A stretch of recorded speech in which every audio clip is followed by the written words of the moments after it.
Welcome everyone, this is मन्नत official YouTube channel. First class आपको देखने को मिली असिस्टेंट सेक्शन ऑफिसर के पोस्ट स्पेसिफिक सिलेबस की, जो क्लास यूट्यूब पे अवेलेबल है। और सेकंड क्लास का आपने देखा होगा विद इन 1 वीक का एक डिले आपको देखने को मिला, जिसका रीज़न एक फेस्टिव सीज़न भी था, साथ में आउट स्टेशन रहना वो भी रीज़न था, जिस वजह से क्लास डिले हुई है। ठीक है, तो अब आपकी क्लास 2 हम स्टार्ट करेंगे, जिसमें आज हम बात करेंगे आपके चैप्टर 2 की। चैप्टर 2 हो चुका है, चैप्टर 3 की बात की जाएगी इस क्लास में। और देखो, थ्योरी के साथ साथ क्वेश्चंस भी हम करवाते हैं, जैसा कि आपको क्लास 1 में पता है। ठीक है, एक दो थोड़ा सा थ्योरेटिकल पढ़ाने के बाद एक मैसेज है जो आपको देना है, वो उस टॉपिक पे भी हम बात करेंगे आपसे। ठीक है, तो चलो बिना टाइम वेस्ट करे, आपकी ये क्लास 1 है, यहाँ पे गलत लिखा है। ठीक है, बाकी ये क्लास 2 है, थ्योरी और ये क्वेश्चन आंसर्स हम करेंगे, तो ये मैं आपको सारा इसमें बताता हूँ। तो देखो, आप सबको पता है ऑफिस प्रोसीजर्स है, टोटल 12 इसके अंदर चैप्टर्स आते हैं। 12 चैप्टर्स हम करवाएंगे, जिसमें से हम आपको पता है 2 चैप्टर्स ऑलरेडी करवा चुके हैं। आज बात करेंगे आपके चैप्टर 3 की, जिसका हम यहाँ पे डिस्कशन करने वाले हैं। तो चैप्टर 3 में दोस्तों देखते हैं, क्लास सेकंड है आपकी। चैप्टर 3 क्या है? चैप्टर 3 है आपका स्ट्रक्चर ऑफ द गवर्नमेंट। ठीक है, कि गवर्नमेंट का स्ट्रक्चर क्या है, किन किन चीज़ों से मिलकर गवर्नमेंट बनी है, ये सब आपको पता लगेगा इस क्लास में, क्लास सेकंड में। ठीक है, तो ये मैं आपको बता ही चुका हूँ। चैप्टर 3 में हम क्या बात करेंगे? Structure of the government of India. ठीक है, कि किस तरह से गवर्नमेंट ऑफ इंडिया बनी हुई है, कौन कौन से पार्ट हैं जो वो कंसिस्ट करती है, ये आपको देखने को मिलेगा इसमें। ठीक है, अब देखो क्या है, चैप्टर 3 है जो आपका, इसमें आता है structure of the government of India. तो structure of government of India किस तरह से है? ये है आपका प्रेसिडेंट। ठीक है, प्रेसिडेंट के बाद आपका आ जाता है प्राइम मिनिस्टर, और प्राइम मिनिस्टर के बाद आपका आ जाता है काउंसिल ऑफ मिनिस्टर्स। ठीक है, और काउंसिल ऑफ मिनिस्टर्स के बाद आ जाता है एग्जीक्यूटिव। चलो आपको बेसिकली मैं बताता हूँ यहाँ पे।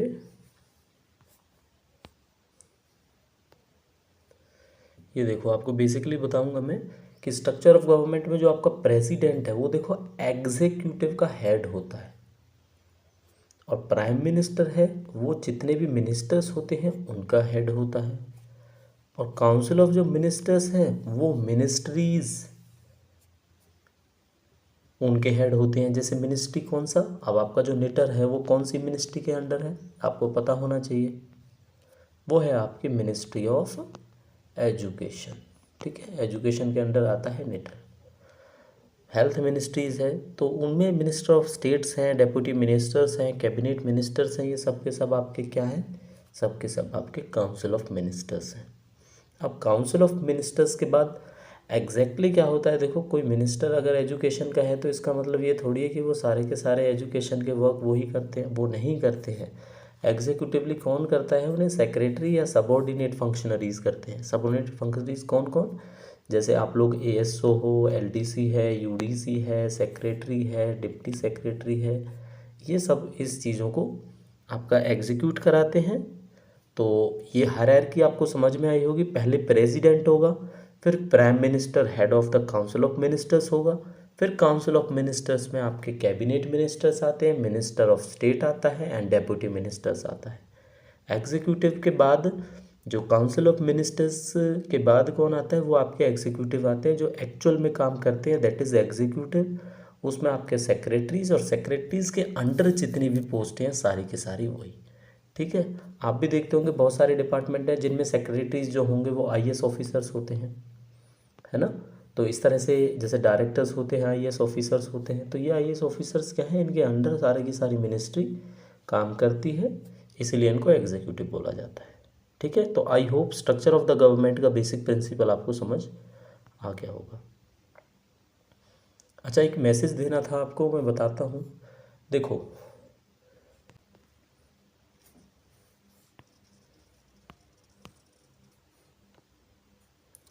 देखो जो हमारी लास्ट वीडियो है, लास्ट वीडियो यानी आपकी क्लास 1 है जो, ठीक है, क्या है? क्लास 1। उस क्लास 1 में क्या है, टोटल वीडियोस में मैंने जो स्पाइक देखा है ना वीडियो का, वो स्पाइक मोस्टली लास्ट में जाके आता है एमसीक्यू, यानी वन लाइनर, है ना, क्वेश्चन आंसर्स पे। एक बच्चे ने कमेंट करके बताया भी कि यहाँ से स्टार्ट होते हैं भाई, यहाँ पे ख़त्म होते हैं। 15 क्वेश्चंस थे उस वीडियो में। अब मैंने देखा है सारे के सारे बच्चे मोस्टली उन 15 क्वेश्चंस पे फोकस कर रहे हैं। भाई ये आप याद रखना, टोटल 4 पोस्ट हैं एएसओ के निटर में, कोई बहुत ज़्यादा पोस्ट नहीं है। इसमें बाजी वो मारेगा जो क्वेश्चंस के साथ साथ थ्योरेटिकली अच्छे से पढ़ेगा, बिकॉज थ्योरी से ही क्वेश्चंस निकलते हैं। क्वेश्चंस मैंने आपको केवल इसलिए करवाए हैं ताकि आप प्रिपेयर कर पाओ, जो आपने पढ़ा है वो आपको समझ आया या नहीं आया, क्यों आना उनमें से ही है।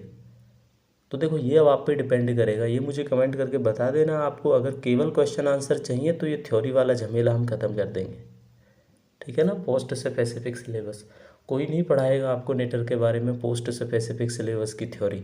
अगर कोई क्लास लेके भी आता है इन फ्यूचर तो वो आपके लिए केवल क्लास लेके आएगा वन लाइनर एमसीक्यू, और 30-40 एमसीक्यूज़ में घुमा के रखेगा 1 घंटा। अगर आपको केवल क्वेश्चंस चाहिए तो वो 15 क्वेश्चन में 10 मिनट में आपको करा देता हूँ, 5 मिनट में करा देता हूँ, वीडियो ख़त्म हो जाएगी। क्वेश्चन समझाऊंगा, आंसर बता दूंगा, बात ख़त्म। ऐसे नहीं होता भाई। ये पोस्ट आपकी एएसओ की पोस्ट है, लाइन में लगे पड़े हैं लोग इसके लिए, ठीक है। 4 पोस्ट है बाजी, वही मारेगा जो पढ़ेगा थ्योरी। अब आप सोच लो आपको करना क्या है। क्वेश्चंस का मुझे ज़रूर बता देना। अगर केवल आपने क्वेश्चंस पढ़ने हैं तो इतनी सारी बड़ी वीडियो बनाने का मुझे कोई फ़ायदा नहीं, जब एवरेज व्यूज 3 से 4 मिनट ही रहता है। 3 से 4 मिनट का क्या मतलब है, आपको तो केवल वही चीज़ चाहिए बस, ठीक है। तो समझदार के लिए सारा काफ़ी है। बाकी आप मुझे कमेंट करके बताना कि केवल अगर क्वेश्चंस चाहिए तो मैं आगे से क्वेश्चंस ही बनाऊंगा। चलो क्लास आपकी कंटिन्यू करते हैं। एलोकेशन या ट्रांजैक्शन ऑफ गवर्नमेंट बिजनेसेस। देखो क्या होता है, जो एलोकेशन है या ट्रांजैक्शन ऑफ गवर्नमेंट, मतलब गवर्नमेंट के जो भी बॉडीज़ हैं जो गवर्नमेंट के अंडर आती हैं, जिन्हें गवर्नमेंट गवर्न करती है, जिनका मालिक स्वामी खुद गवर्नमेंट है ना, जैसे पीएसयूज़ हैं काफ़ी जिनके गवर्नमेंट मालिक है, तो उसमें ट्रांजैक्शन मतलब काम कैसे होता है वो बताया गया है। तो ये आपको रूल याद रखना है। Government of India allocation of business rule 1961 में ये बात बोली गई है कि किस तरह से एलोकेशन होता है। इसका मतलब होता है, ये होते हैं आपके एओबी रूल्स। एओबी क्या होता है, एलोकेशन ऑफ बिजनेस, ठीक है। ये एलोकेट करता है business of government amongst its various ministries या डिपार्टमेंट। किस मिनिस्ट्री का क्या काम होगा, किस मिनिस्ट्री का क्या काम होगा, ये डिसाइड करते हैं आपके एओबी रूल्स, ठीक है। ये एओबी जो रूल्स हैं आपके 1961 के रूल्स हैं। टीओबी भी बोला जाता है, तो टीओबी हो जाता है आपका ट्रांजैक्शन ऑफ बिजनेस। अब आपको एओबी याद रखना है, एलोकेशन ऑफ बिजनेस, टीओबी याद रखना है, ट्रांजैक्शन ऑफ बिजनेस। तो ये भी 1961 में ये rules time to time amend किए जाते हैं और आपको बताते हैं ये सारे के सारे कि किस तरह से मिनिस्ट्रीज़ हैं वो गवर्नमेंट के अंडर काम करती हैं, ठीक है। तो ये आपका एओबी टीओबी आपको इसमें से याद रखना है। थर्ड है एओबी और जो टीओबी रूल्स हैं, अगर आपने पढ़ने हैं किसी ने तो कैबिनेट सेक्रेटेरिएट की वेबसाइट पे जाके उन्हें कोई भी बच्चा पढ़ सकता है। अब आपने नेक्स्ट चीज़ देखनी है जो चैप्टर 3 में है आपकी मिनिस्ट्री और डिपार्टमेंट। मिनिस्ट्री और डिपार्टमेंट डेफिनेशन है, ये क्या होता है, अ ministry department is responsible for formulation of policies of the government.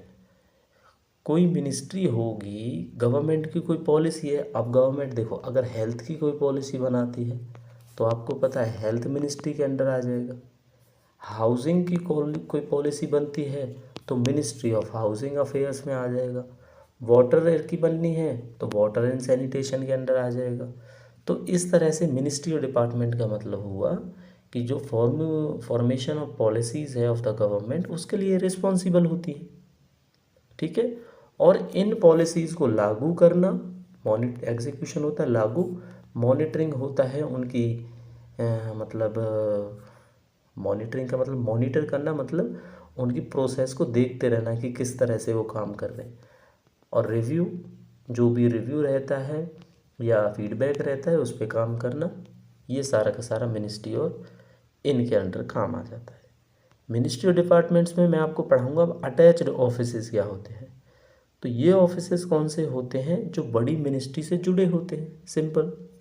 अब कैसे याद रखोगे आप कौन कौन से होते हैं, जैसे देखो ये एक रिपोजिटरी का भी काम करते हैं, जैसे सेंट्रल पब्लिक वर्क्स डिपार्टमेंट है, पीडब्ल्यूडी होता है हर स्टेट में, अगर सीपीडब्ल्यूडी लगा दिया तो ये सेंटर का हो जाता है, ठीक है। वाटर कमीशन है, सीडब्ल्यूसी सेंट्रल वाटर कमीशन।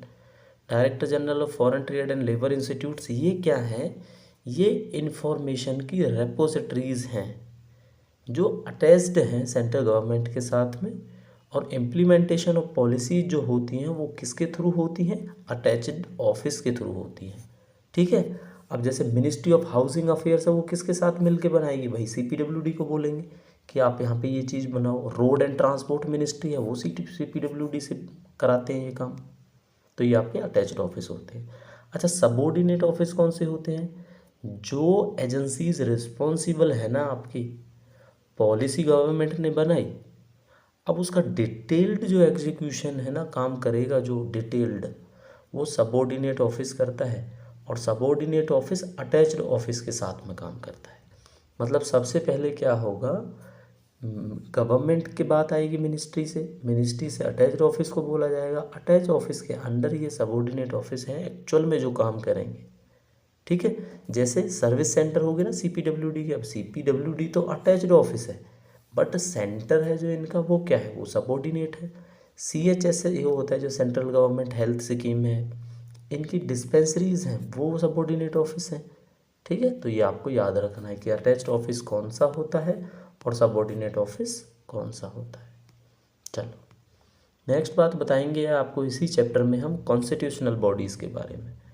तो वो बॉडीज जो इस्टेब्लिश की गई हैं भारत के संविधान के तहत, सिंपल आपने याद रखना है, provisions of the constitution of India, Bharat के संविधान की सूची के हिसाब से जिनको बनाया गया है वो कॉन्स्टिट्यूशनल बॉडीज़ हैं, जिनकी व्याख्या संविधान में की गई है वो कॉन्स्टिट्यूशनल बॉडीज़ हैं। अब आप एग्जाम्पल के साथ में पढ़ो, यूपीएससी है आपका, इलेक्शन कमीशन है, कैग है, नेशनल कमीशन फॉर वुमेन है। तो ये सारे के सारे आपके क्या थे, ये सारे के सारे थे आपके कॉन्स्टिट्यूशनल बॉडीज़। कौन कौन सी हैं constitutional bodies, UPSC union public service commission, election commission, comptroller and auditor general of India that is CAG, और आपका नेशनल कमीशन फॉर वुमेन। ये आपकी कॉन्स्टिट्यूशनल बॉडीज हैं। कॉन्स्टिट्यूशनल को सिंपल समझो आप, संवैधानिक निकाय, संवैधानिक बॉडी, तो जो संविधान के हिसाब से काम करे वो आपकी संवैधानिक है। क्लियर। अब आ जाएंगी आपकी नेक्स्ट जो बॉडीज़ की बात करेंगे, स्टैचुरी बॉडीज़।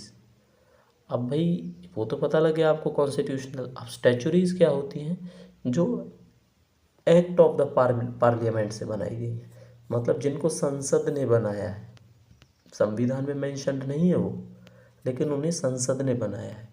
तो कौन कौन सी हैं वो हैं आपकी central vigilance commission, central information commission, central board of film certification, national commission for backward class. अब ये सारी की सारी आपकी क्या थी, ये आपकी सारी की सारी थी स्टैचुरी बॉडीज़। मतलब कौन सी बॉडीज़, जिनको संविधान ने नहीं संसद ने बनाया। तो सीवीसी है, सीआईसी है। सीवीसी क्या होता है, सेंट्रल विजिलेंस कमीशन, सीआईसी आपका होगा सेंट्रल इंफॉर्मेशन कमीशन, सीबीएफसी होगा आपका central board of film certification, और national commission for backward class. ये सारी की सारी स्टैचुरी बॉडीज़ हैं, ठीक है। 3 तरह की बॉडीज़ बता चुका हूँ आपको अभी, कॉन्स्टिट्यूशनल बॉडीज़, स्टैचुरी बॉडीज़, ठीक है। नेक्स्ट जिसकी बात करेंगे वो आपका है ऑटोनोमस बॉडीज़। तो देखो ऑटोनोमस कौन सी हैं भाई, बनाया तो इन्हें भी गवर्नमेंट ने है। अब मज़ेदार बात बताऊंगा, इस स्लाइड पे फोकस करना आप, इनको भी गवर्नमेंट ने बनाया है, बट इनको जैसे ऑटोनोमस है ना, तो ऑटोनोमस का मतलब होता है ऑटोनॉमी। ऑटोनॉमी होती है स्वायत्ता, स्वायत्ता मतलब आज़ादी दी गई है इनको किसी तरीक़ा से। पैसे तो दे देती है सेंट्रल गवर्नमेंट ने, लेकिन इनको आज़ादी है अपने रिक्रूटमेंट रूल्स बनाने, अपनी पॉलिसीज़ बनानी, गाइडेंस में इनके में ही काम करेंगे, लेकिन प्रॉपर सेंट्रल गवर्नमेंट नहीं होती है। बिकॉज मेमोरेंडम ऑफ एसोसिएशन के तहत ये काम करते हैं। ये आपको याद रखना है ऑटोनॉमस बॉडीज़ के बारे में। एग्जांपल्स देखो, Indian military academy, national institute of fashion technology, Indian institute of technology that is IITs बताऊंगा आपको, वो भी आपकी central silk board, knitter, PGI, AIIMS, ये सारे के सारे ऑटोनॉमस बॉडीज़ हैं। तो अब एक वो सवाल जो बार बार पूछता है कोई बच्चा कि ये सेंट्रल गवर्नमेंट की जॉब है या क्या है। तो देखो, सेंट्रल गवर्नमेंट की जॉब आप कह सकते हो, बट कहने को ये ऑटोनॉमस बॉडीज़ हैं। अगर आप IIT में जॉब करते हो तो आपको लगेगा आप सेंटर में काम कर रहे हो, एम्स में करते हो तो आपको लगेगा आप सेंटर में काम कर रहे हो, लेकिन नहीं कर रहे हो, आप ऑटोनॉमस में कर रहे हो। तो इसलिए नेटर जो है वो भी वेल रेप्यूट है इन्हीं की तरह। IIT का पता है, एम्स का पता है, तो नेटर भी सेम है। तो इसलिए सेंट्रल गवर्नमेंट की ही तरह इसको समझो, बट कहने को एक्चुअल में ये ऑटोनॉमस बॉडीज़ है। ठीक है, ऑटोनॉमस बॉडीज़ क्या होती हैं? ऑटोनॉमी दी गई है, मेमोरेंडम ऑफ एसोसिएशन के साथ में काम करते हैं। गवर्नमेंट इनको इस्टेब्लिश करती है कि भाई ये हमारा काम कर सकें, और थोड़ा अपने तरीके से इनको ऑटोनॉमी दी गई है कि तुम्हें काम कैसे करना है वो तुम पे डिपेंड करेगा। ठीक है, ये होती है ऑटोनॉमस बॉडीज़। अब PSU की बात करेंगे, that is public sector undertaking. तो पब्लिक सेक्टर अंडरटेकिंग आपने फुल फॉर्म भी याद रखनी है PSU की। ये वो होती हैं जो गवर्नमेंट बनाती है कंपनीज़ या कॉरपोरेशन की तरह। मतलब गवर्नमेंट की जो कंपनीज़ होंगी वो PSU होंगी। मेजॉरिटी जो शेयर है वो प्रेसिडेंट ऑफ इंडिया के पास होता है, यानी गवर्नमेंट के पास होता है मेजॉरिटी शेयर। मतलब मान लो 80% गवर्नमेंट का है, 20% किसी का है, तो वो PSU बॉडी हो सकती है। जैसे भेल है, NTPC है, ONGC है, सेल है, ये क्या है आपकी सारी की सारी? Bharat heavy electronics limited, national thermal power corporation, oil and natural gas corporation, SAIL है आपका steel authority of India limited. ये आपकी सारी की सारी PSU आती हैं। ठीक है, एक टाइम पे PSU की जॉब को बहुत अच्छी जॉब समझा जाता था, लेकिन अब गवर्नमेंट के जैसे शेयर थोड़े कम हुए हैं इनमें, तो PSU इतना ज़्यादा नहीं रहा है पहले की तरह। ठीक है, बाकी बेनिफिट सारे मिलते हैं PSUs में भी। Some of them may have also been formed as a result of take over, nationalisation. जैसे मान लो देखो, कुछ प्राइवेट कंपनीज थी पहले, लेकिन उनका टेक ओवर गवर्नमेंट ने कर लिया। जैसे Indian Burma petroleum, Balmer Lawrie and company, ये प्राइवेट थी। Burn standard company, Braithwaite and company limited, ये प्राइवेट थी, लेकिन टेक ओवर गवर्नमेंट ने कर लिया, तो ये भी आपकी PSU बन चुकी हैं। ठीक है, तो PSU कौन सी हुई? दोबारा से बताता हूँ कि कंपनीज या कॉरपोरेशन होती हैं गवर्नमेंट की, शेयर होता है वो प्रेसिडेंट ऑफ इंडिया के पास होता है।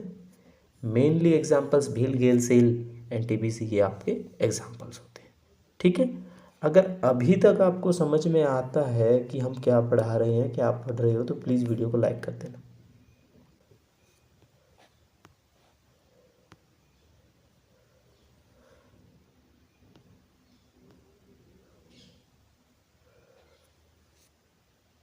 अब देखो साथियों, क्या करना है अब, फंक्शंस एट वेरियस लेवल्स।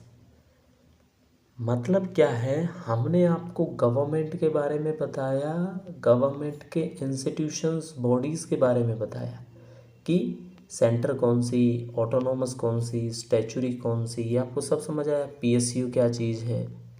अब बात करेंगे कि जो फंक्शन है, जो पोस्टें हैं, जिस तरह से आप असिस्टेंट सेक्शन ऑफिसर की तैयारी कर रहे हो, तो हायर लेवल पोस्ट किसी मिनिस्ट्री डिपार्टमेंट में सेक्रेटरी की होगी मिनिस्टर के बाद। तो वो सेक्रेटरी क्या काम करता है, डाउन लेवल तक हम बताएंगे ये सारी चीज़ें। तो ये फंक्शंस होते हैं एट वेरियस लेवल। ठीक है, लेवल कौन कौन से होंगे? A group, B group, C group, D तो ख़त्म ही हो गया, C में मज़ है, उसको वर्स्ट वाइल बोलते हैं। तो देखो, सेक्रेटरी कौन होता है? वो होता है, आपको इतना याद रखना है, but administrative head of the ministry. ठीक है, एडमिनिस्ट्रेटिव, वो जो एक्चुअली प्रशासन देख रहा है, वो होता है आपका एडमिनिस्ट्रेशन। ठीक है, ये प्रिंसिपल एडवाइज़र भी होता है मिनिस्टर का। प्रिंसिपल एडवाइज़र मतलब एक तरह से प्रमुख सलाहकार, ये वर्ड सुना होगा आपने, प्रमुख सलाहकार। मतलब मेन जो है मिनिस्टर है, मिनिस्ट्रीज़ है, वो इनकी बातें सलाह लेंगे कि क्या आपकी क्या सलाह है, कैसे करना चाहिए, तो ये बताएंगे आपको सेक्रेटरी। तो मेन जो एडमिनिस्ट्रेटिव हेड होता है वो सेक्रेटरी होता है किसी भी डिपार्टमेंट का। नेक्स्ट डिपार्टमेंट की बात करेंगे, नेक्स्ट पोस्ट की बात करेंगे, तो वो आता है स्पेशल सेक्रेटरी, एडिशनल सेक्रेटरी, या जॉइंट सेक्रेटरी, ये वर्ड आपने सुने होंगे। किसी मिनिस्ट्री में इसको जॉइंट सेक्रेटरी बोला जाता है, किसी में इसको एडिशनल सेक्रेटरी बोला जाता है और कहीं पे इसको स्पेशल सेक्रेटरी बोला जाता है। काम देखो तीनों के क्या है। वन और more wing may be established with, देखो अब कोई डिपार्टमेंट है, डिपार्टमेंट के अंदर कोई विंग आती है, ठीक है, जैसे आपकी प्रिक्योरमेंट विंग हो जाएगी, अकाउंट्स हो जाएगी, तो इनका जो हेड होगा ना उनको भी चार्ज दे दिया जाता है, वो स्पेशल सेक्रेटरी, एडिशनल सेक्रेटरी या उनको जॉइंट सेक्रेटरीज बोला जाता है। ठीक है, क्या बोला जाता है उनको? जॉइंट, एडिशनल या आपका स्पेशल सेक्रेटरी बोला जाता है। नेक्स्ट पोस्ट की बात करेंगे, डायरेक्टर या डिप्टी सेक्रेटरी। कहीं पे इसको डायरेक्टर बोलते हैं, कहीं पे डिप्टी सेक्रेटरी बोलते हैं। तो ये क्या होते हैं? ये पूरे के पूरे जो सेक्रेटेरिएट डिवीज़न होता है ना, जो सचिवालय होगा आपका, उसका चार्ज हेल्ड करते हैं और रिस्पॉन्सिबल होते हैं गवर्नमेंट की जो बिजनेसेस हैं, गवर्नमेंट का जो काम है, वो अलग अलग टाइप के डिवीज़नों से डील करने का, काम करने का। ठीक है, जैसे आपके नेटर के डायरेक्टर हैं, कौन है? डॉक्टर भोलाराम गुर्जर जी। ठीक है, भोलाराम गुर्जर। तो ये डायरेक्टर हैं, तो भाई ये सेक्रेटेरियल डिवीज़न के हेड ही हुए ना, पूरे के पूरे डिवीज़न का चार्ज है ना इनके पास, और जो भी गवर्नमेंट के काम होंगे वो इनके थ्रू होता है, इसलिए इनको डायरेक्टर या डिप्टी सेक्रेटरी बोला जाता है। अब अंडर सेक्रेटरी कौन होता है? सीधी सी बात है, जो इनके अंडर काम करेगा। An under secretary is an incharge of the branch in the ministry. अब ब्रांच का जो हेड है वो तो अंडर सेक्रेटरी है, लेकिन अंडर सेक्रेटरी किसके अंडर आते हैं? डायरेक्टर और डिप्टी सेक्रेटरी के अंडर आते हैं। इसलिए सिंपल है, कोई बड़ी बात नहीं है। हायरार्की समझो आप, ये पोस्ट कैसे कैसे हेल्ड की जाती है। उसके बाद आ जाती है आपकी पोस्ट पे बात, वो होता है सेक्शन ऑफिसर। ठीक है, लेकिन आप किस पोस्ट की तैयारी कर रहे हो? वो एएसओ है, वो इसका जूनियर होगा, बस इसका असिस्टेंट होगा, लेकिन काम अगर आप समझोगे तो इससे आपको समझ में आ जाएगा। ये एक सेक्शन का इंचार्ज होता है, मतलब अगर सेक्शन का ब्रांच का हेड होगा, डिप्टी सेक्रेटरी हो जाएगा। सेक्शन का हेड होगा वो आपका सेक्शन ऑफिसर होगा, और इसका क्या काम होगा कि भाई देखो काम कैसे कराना है, कौन काम कर रहा है, डिजिटलाइजेशन, इंडेक्सिंग, जो भी काम है वो कैसे हो रहा है, वो सारा का सारा इनके सुपरविजन में होगा। ठीक है, अब आप इस पोस्ट की तैयारी कर रहे हो ना, अब आप इस पोस्ट की तैयारी कर रहे हो तो आपको पता होना चाहिए इनके काम क्या क्या होते हैं। इस वीडियो में दो चीज़ें आपकी क्लियर होंगी, पढ़ाई तो हो रही है क्लास 2 में, साथ के साथ आपको पता लगेगा इनकेस अगर आप एएसओ सेलेक्ट होते हैं तो आपको करना क्या पड़ेगा। तो देखो ये मैंने अलग से इसमें जोड़ा है ये चीज़। जॉब रिस्पॉन्सिबिलिटीज़ की बात कर लेते हैं। तो जो भी काम आप इंचार्ज हो सेक्शन के, तो जो जो काम आप जिस जिस स्टाफ को बांटोगे वो आपकी जिम्मेदारी है। उनकी हेल्प करनी है, एडवाइस करना है स्टाफ को, उनकी ट्रेनिंग दिलानी है, वो आपकी जिम्मेदारी है सेक्शन ऑफिसर की। मैनेज और कोऑर्डिनेशन सब कुछ, मतलब क्यों? क्योंकि ऑफिशियली वो मैनेजर ही है भाई। Maintenance of order and discipline देखना है सेक्शन में कि भाई अनुशासन बरकरार है नहीं बरकरार है, तुम्हारी कोई सुन रहा है या नहीं सुन रहा है। Maintenance of a list of residential address of the staff. Residential address है जो स्टाफ का सारा, उसकी जो लिस्ट की मेंटेनेंस है, उसको चेंज करना, कुछ करना, उसकी रिस्पॉन्सिबिलिटी सेक्शन ऑफिसर की होती है। तो ये 5 काम बेसिकली मैंने आपको बताए, अभी कुछ और बताने वाले हैं हम। ठीक है, तो देखो 6 आ जाता है आपका submit receipt which should be seen by branch officer higher officer at dak stage. Dak, कोई डाक का मैंने बताया था आपको, डाक क्या होता है। उसके बाद उसकी जो रिसीप्ट है उसको कौन देखेगा? ब्रांच ऑफिसर या हायर ऑफिसर देखेगा डाक स्टेज पे। ये भी रिस्पॉन्सिबिलिटी सेक्शन ऑफिसर के अंडर आती है। ठीक है, और रूटीन का कोई काम आ जाता है आपके पास, रूटीन का कोई काम आ जाता है आपके पास, रिमाइंडर्स कोई आते हैं, कोई इन्फॉर्मेशन आपसे मांगता है, तो ये सारे के सारे का डिस्पोजल यानी निपटान करना, यानी काम करना कुल मिला के। ठीक है, तो ये किसका काम है? ये भी आपकी सेक्शन ऑफिसर की रिस्पॉन्सिबिलिटी है। Take intermediate routine action, routine action जो जो होते हैं उसका भी आपने ध्यान रखना है। अब सारे के सारी चीज़ों का ट्रैक रखना है, जो जुडिशियल या क्वासी जुडिशियल मैटर्स हैं। अगर कोई कोर्ट केस की बात आती है तो आप इंचार्ज हो उस सेक्शन के, तो आपको वो चीज़ें भी देखनी है कि उससे रिलेटेड आप किस तरह से सेक्शन में इन्वॉल्व होकर हेल्प करते हो। ठीक है, तो ये आपकी रिस्पॉन्सिबिलिटी देखो सेक्शन ऑफिसर की है। अब इसी में उनका हाथ बटाएगा असिस्टेंट सेक्शन ऑफिसर। ठीक है, वो इनको बोल देगा देखो यार कोर्ट केस की प्रोसीडिंग आज होनी है, तो कौन जाएगा रिप्रेजेंट करने, तो या तो ये खुद जाएगा या ये किसी को भेज देगा। ठीक है, तो ये सब काम करना होता है। अब नेक्स्ट बात करेंगे, अब आपकी इस टॉपिक में हम फंक्शंस चल रहे हैं वेरियस लेवल पे, लेकिन अब पोस्ट आ जाती है एक डेस्क ऑफिसर की पोस्ट। किसकी आ जाती है? डेस्क ऑफिसर की।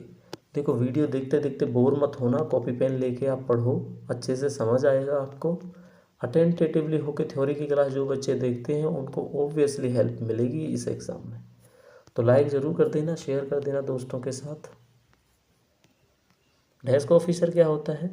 ये उसको बोला जाता है जिसका काम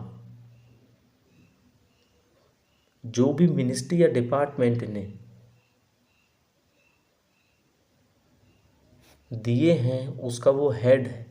यानी कि जो सेक्शन ऑफिसर है ना सेक्शन का, उसको ही डेस्क ऑफिसर बोला जाता है। आप इस तरह से समझ लो बस।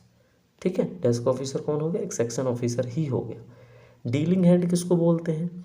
जो भी आपके एलडीसी यूडीसी असिस्टेंट जो होते हैं वो आपके डीलिंग हेड्स ही होते हैं, कि भाई आपको डील कौन कर रहा है, इसलिए उनको डीलिंग हेड बोला जाता है। ठीक है,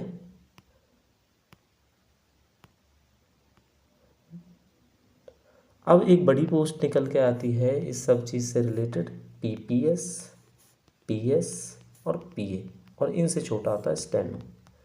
मतलब स्टेनोग्राफर के बाद पीए के बाद पीपीएस के बाद पीएस के बाद पीपीएस।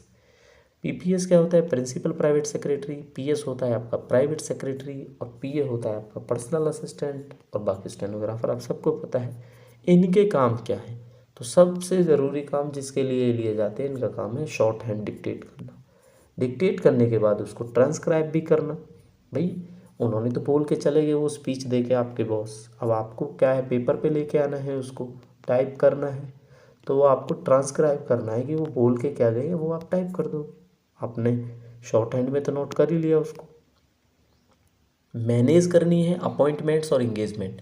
कोई अगर आपके हेड से, कोई डायरेक्टर से, अगर आप उनके पीपीएस हो, उनसे अगर मिलना चाहता है तो अपॉइंटमेंट्स का मैनेजमेंट कौन करेगा? पीपीएस, पीएस, पीए जो वहाँ पे होगा वो मैनेज करेगा। ठीक है, अटेंड करने हैं फ़ोन कॉल्स, जो आपके विजिटर्स हैं उनको रिसीव करने का काम भी इन्हीं का होता है। ठीक है, maintaining the papers required to be retained by the officer. अब जो भी आपका ऑफिसर है या जो हेड ऑफ द डिपार्टमेंट है, उनके जो पेपर्स हैं कुछ भी है वो सब का सब हैंड करने का, होल्ड करने का, रिटेन करने का काम इन सब का होता है। ठीक है, destroying by shredding, burning the stenographic record.